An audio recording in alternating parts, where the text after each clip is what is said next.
siapa saja yang tidak percaya, ia telah berada di bawah hukuman.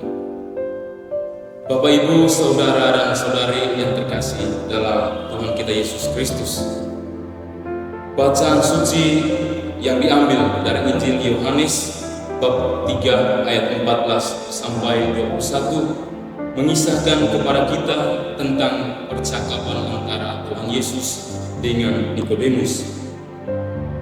Nikodemus sendiri adalah seorang Farisi dan juga pemimpin agama Yahudi yang tertarik pada Yesus, terutama atas mujizat-mujizat yang telah Tuhan Yesus perbuat. Ketertarikan Nikodemus terhadap pribadi Yesus membuat ia rela menemui Tuhan Yesus pada malam hari. Kemungkinan besar Nikodemus telah sekian lama mengurungkan niatnya untuk bertemu dengan Tuhan Yesus. Keputusan Nikodemus untuk bertemu dengan Tuhan Yesus pada waktu malam hari tentunya menimbulkan pertanyaan yang bukan tanpa sebab. Pertama-tama kita harus melihat latar belakang dari Nikodemus sendiri.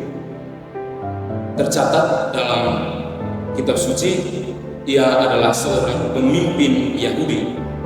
Sebagaimana telah kita ketahui bersama, terjadi kerenggangan relasi antara Tuhan Yesus dan orang-orang Yahudi, khususnya orang Farisi dan para ahli Taurat.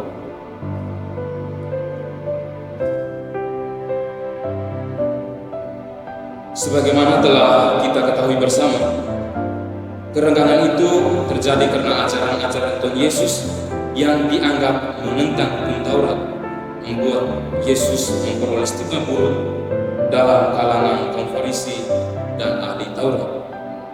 Hemat saya, hal ini yang kemudian melatar belakangi tindakan Nikodemus yang memutuskan untuk bertemu Yesus pada malam hari.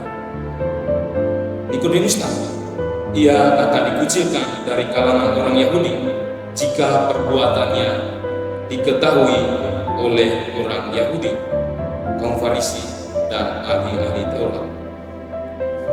Saudara dan saudari yang terkasih dalam Tuhan kita Yesus Kristus, sikap percaya memampukan seseorang untuk menerima rahmat keselamatan yang berasal dari Allah. Sebab rahmat dari Allah akan bekerja dalam diri orang-orang yang percaya.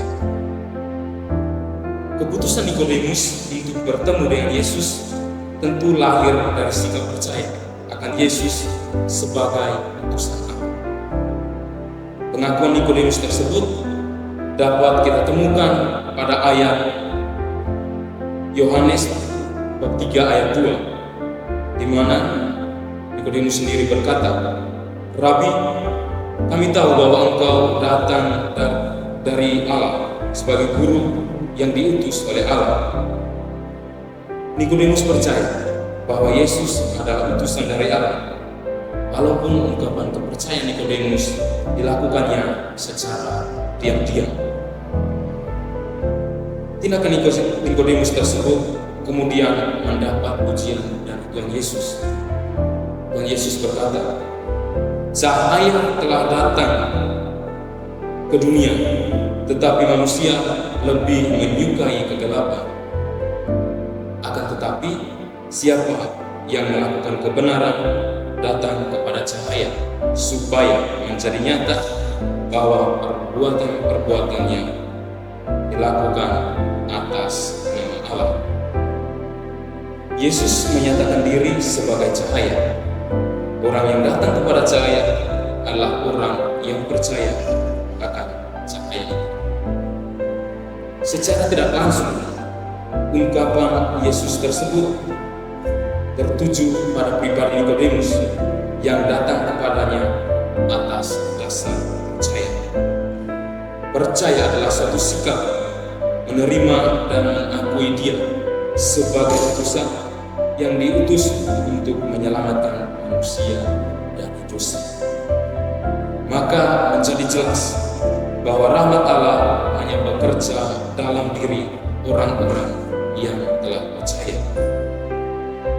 Namun menjadi pertanyaan bagi kita untuk kita refleksikan bersama, apakah kita telah percaya?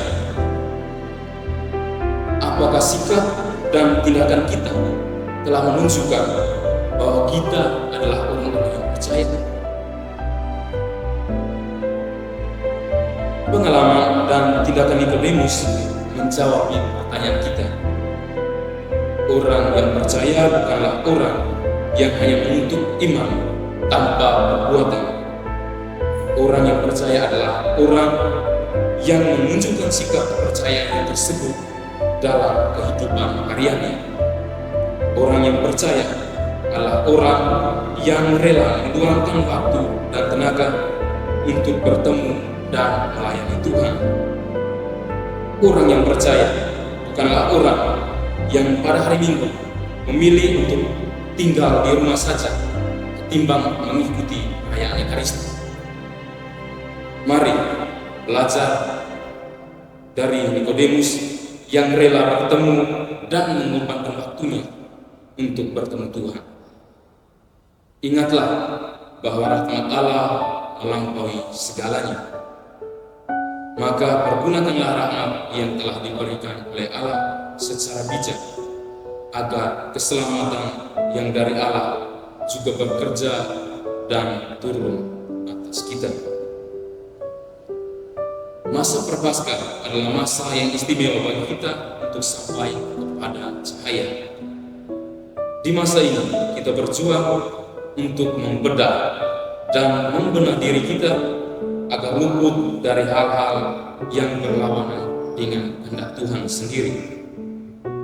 Masa Prapaskah adalah kesempatan terbaik bagi kita untuk dilahirkan kembali menjadi anak-anak terang lewat sabdanya, nasihat-nasihat Injil, serta perilaku baik yang kita lakukan.